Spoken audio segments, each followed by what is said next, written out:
రాణి మొహంలో రాజకళ అలాగే ఉంది. మా ఆయుష్ కూడా తనకే దక్కాలని నేను వేడుకుంటున్నాను. మహారాణి మహారాణి మహారాణి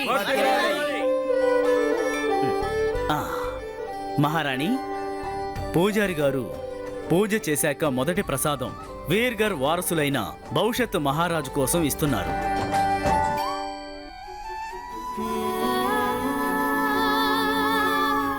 ఇంకా ఎన్ని రోజులని ఆవిడ ఫోటోని చూస్తూ ఉండిపోతారు?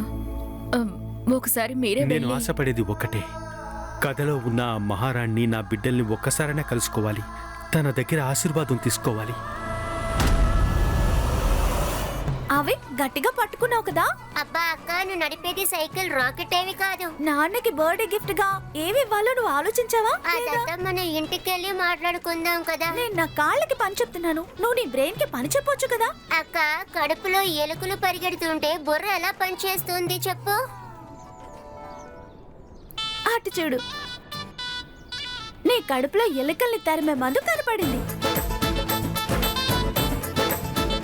ఇలా చూడు, నువ్వెక్కడే ఉండు, నేను వచ్చేస్తాను.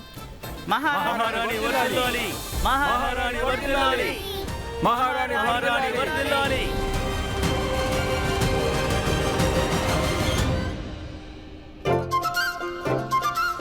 బాదుషాలు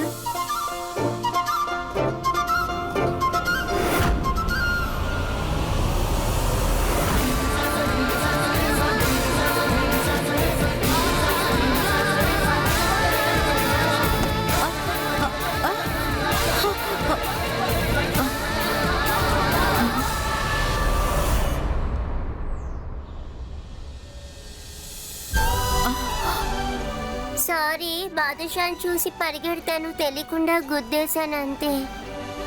నీ కాకలేస్తోందా? అవును బామ్మ, బాదుషాను చూడగానే కడుపులో గుడుగుడుమంటుంది.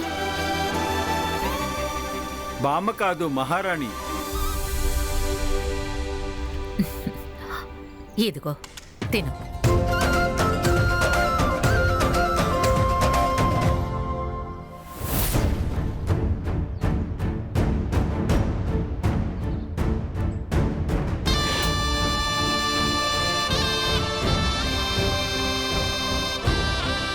పూజారి గారు పూజ చేసిన మొదటి ప్రసాదాన్ని వీర్గుడు యొక్క వారసుడైన భవిష్యత్తులో వచ్చే రాజుకి ఇమ్మన్నారు.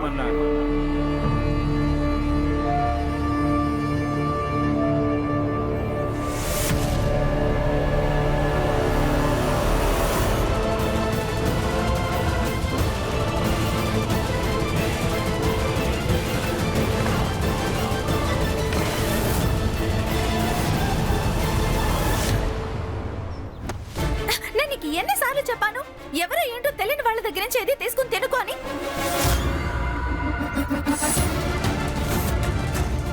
ఒకవేళ వీళ్ళు నీకు మొత్తం మంది ఇచ్చి నేను కిడ్నాప్ చేస్తే అప్పుడు నువ్వేం చేస్తావు? ఇలా చూడమ్మా, నువ్వు ఎవరితో మాట్లాడుతున్నావో తెలిసే మాట్లాడుతున్నావా? ఇలా చూడండి అంకుల్, తెలియని వాళ్ళ దగ్గర తీసుకుని ఏం తినద్దని రైల్వే స్టేషన్ లో కూడా అనౌన్స్ చేస్తారు కదా, మీరెందుకు ఇంత కోపాడుతున్నారు? ఓరి భగవంతుడా, ఈ అమ్మాయి వీర్గారి జెండాని అవమానించింది. విన్నావా? వీర్గారి యొక్క జెండాని అవమానపరిచిన దానికి మహారాణినే అవమానపరిచినట్టు.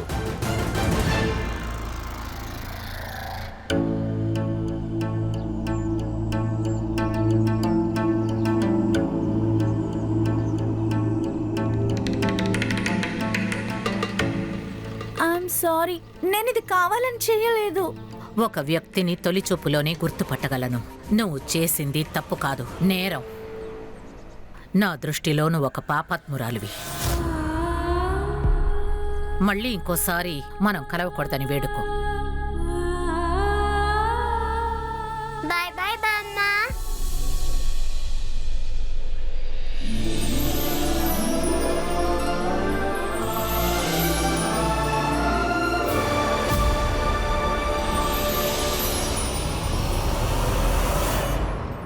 ఒక బాదుషాకే బామ్మ అనేస్తావా?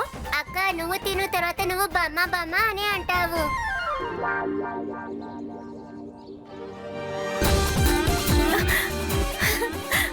ఐడియా వచ్చింది.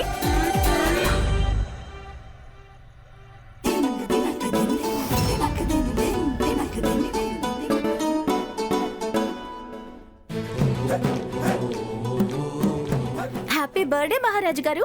మా నాన్న బర్త్డేకి మంచి థీమే ఆలోచించాం కదా, చాలా రాయల్ గా ఉంది.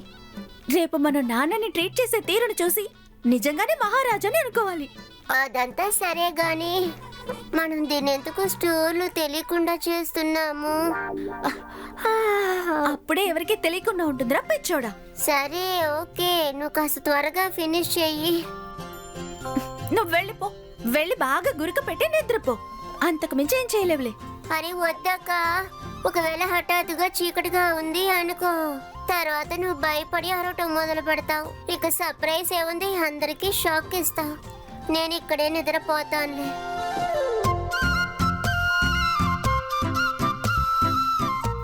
అంతే, ఒకే ఒక రెడ్ థ్రెడ్ దొరికితే చాలు, అంతా అయిపోయినట్టే.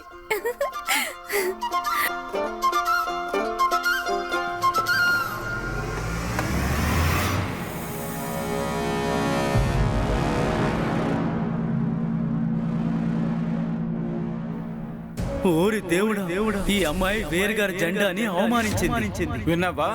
వీర్ గారి యొక్క జెండాని అవమానపరిచిన దానికి మహారాణిని అవమానపరిచినట్టు.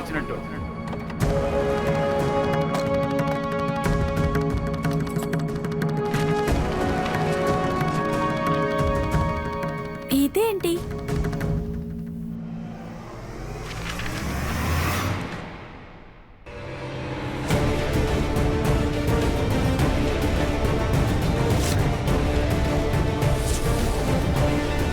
నువ్వు చేసింది తప్పు కాదు, నేరం. మళ్ళీ ఇంకోసారి మనం కలవకూడదని వేడు. ఈ విధంగా కూరగాయల బ్యాగ్ తీసుకుని మార్కెట్లో నడిచొస్తే చూడడానికి ఏమైనా బాగుంటుందా? అందరూ ఏమనుకుంటారు? ప్రేమ, ధైర్యం, తరువాత వాగ్దానం. నేను రాజానే కదా. ఈ విధంగా కూరగాయల సంచం తీసుకొని మార్కెట్లో నడిచొస్తే అందరూ ఏమనుకుంటారు? ప్రేమ, ధైర్యం, తరువాత వాగ్దానం. నేను రాజానే కదా. తర్వాత ఏమైంది నాన్న, చెప్పండి. కష్టకాలం వచ్చినప్పుడు ఆ కాలాన్నే దూరం చేస్తుంది. ఎక్కువగా ఎండ కాచినప్పుడు తన నీడలో దాచుకుంటుంది. ప్రేమను పంచడంలో తను నిజంగా ఒక పెద్ద సముద్రం. ప్రేమపూరితమైన మాటలతో మన గాయాలన్నిటినీ నయం చేస్తుంది. ఇవన్నీ ఉన్నప్పుడు తనకు దిష్టి తగిలింది. అంతా సరిగ్గానే సాగుతుంది. కానీ విధి వింత అంతా తలకిందులు చేసింది. ఇద్దరి వైపులా న్యాయం ఉన్నా ఇద్దరు గొడవ పడ్డం ప్రారంభించారు. ఏ చేయి పట్టుకొని రోజూ నడిచానో అదే దూరం అయిపోయింది.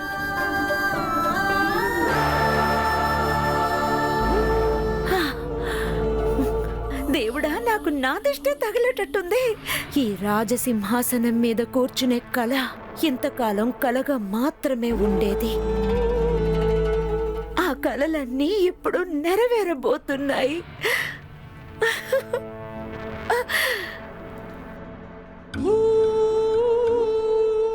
నేను ఎదురు చూసిన రోజు వచ్చేసింది. అంటే ఆ కథలో ఉన్న రాణి గారు వీర్కల్ రాణి గారు అన్నమాట. అంటే తన రాకుమారుడు మా నాన్నగారా?